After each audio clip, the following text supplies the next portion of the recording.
This is the Bill Seng podcast. I am Bill Seng. Today we're going to be talking about another one of my passions yet. And there's a quote that I have heard that says, the only guarantee that tomorrow is going to be better is if you choose to grow today. So today we're going to be talking about personal growth.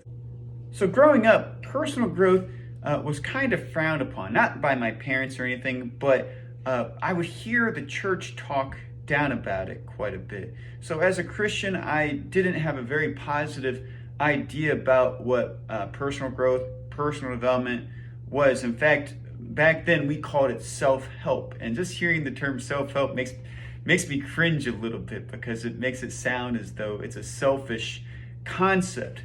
But what I came to realize in my 30s is that self-help really isn't just self-help. I like to call it personal development or personal growth. What you're really doing is growing yourself for the good of others.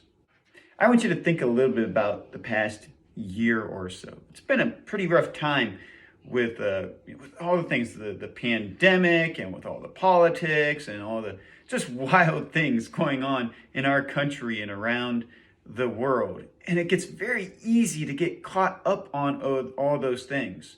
But before all that started, I took a step myself to join the John C. Maxwell team, and I became a certified speaker, trainer, and coach. And that really boosted my personal growth to things that I couldn't even imagine happening inside of my life and inside of my heart. And I'm very grateful for that team.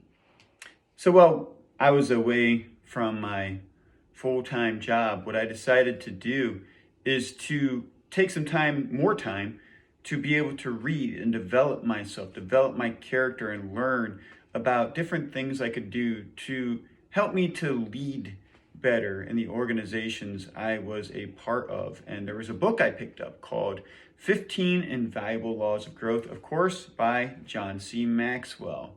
And I want to share with you real quick the very first law inside of this book. It is called the law of intentionality. And what that law means, the law of intentionality, it speaks for itself just in its name, is that it is saying that if you want to begin to grow, you must make that conscious decision, which takes effort. It means that you have to acknowledge that you are not where you want to be in your life, and that you want to continue to get better and improve in your life and make the most impact you possibly can. Not that you're not good enough per se, but we know that we can always improve ourselves. We know that there are things about ourselves that we can refine and make better for the good of other people. Now, again, like I said, as a Christian, the idea of personal development was kind of scary to me because it made it seem as though I was focusing more so on myself. But when I read the Bible itself, I see many instances that call us to personal development. In fact, this probably isn't the most direct, but when I think of personal development as it relates to the Bible, I think of Philippians chapter 4, and it starts in verse 8. So let me just read that to you real quick. And you don't have to be a Christian necessarily to get what this is getting at here, but let me share it with you. It says, "Finally, brothers and sisters, whatever is true, whatever is noble, whatever is right, whatever is pure, whatever is lovely, whatever is admirable, if anything is excellent or praiseworthy, think about such things. Whatever you have learned or received or heard from me or seen in me, put into practice, and the God of peace will be with you." So what do I take away from that scripture? Well, it says we're supposed to always have our mind focused on things that are good. There's been plenty of things that we can focus on these days that aren't good. You know, we can watch the news or be surfing the internet, and you can get saturated by bad news. Well, the Bible right there is saying that we aren't supposed to do that we are supposed to focus our minds on things that are good and noble and true and pure. And then on top of that, he even says, and this is the Apostle Paul who wrote this letter, he says to put the things that you see him doing into practice.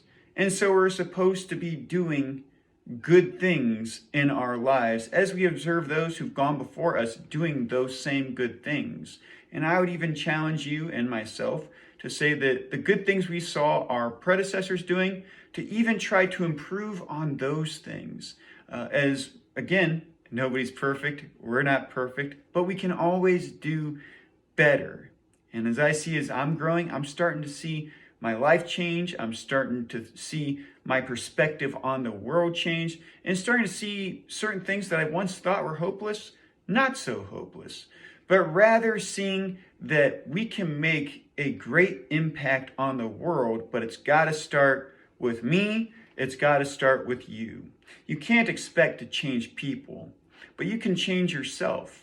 And you can have a better attitude. You can have better thought processes. And you can do things for people that will make their life better. And when you do it with the right attitude and the right mindset, that's when you truly have an impact. There's so much bad news that we could focus on inside of the world that we can get distracted with and even let it ruin our days. But instead of focusing on all of the bad news, we can bring people the good news, and we can even be the good news. And when we start doing that, we can bring change to the world that is meaningful. So if you're intrigued about the idea of personal growth, there's still one barrier. It is this barrier of intentionality. As I said, most people like the idea of becoming better, of growing themselves, but the fear of failure holds us back sometimes. So I'm going to give you a very easy first step. If this is something that you're serious about, that you want to see change in your life, you want to see progress in your life, I want to ask you to reach out to me. My email address is preacherbill174@gmail.com, or you can just simply send me a personal message on Facebook. I will give you 5 free courses of coaching to help you to begin your personal growth journey. I look forward to you reaching out to me, and I look forward to being able to direct you along in your personal growth journey. And as I said before, I'm part of the John Maxwell team, and what we like to say is that we are people of value who add value to people. And one of the funny things I like to add to that as well is that we're not really even adding value to people per se, because you're already valuable. The truth is, the value's inside of you, and it's just got to come out. And what we like to do is we like to inspire you to be your best, to bring that value out, to show people the value that you were created with, and share that with the world. My name is Bill Seng, and this is the Bill Seng Podcast.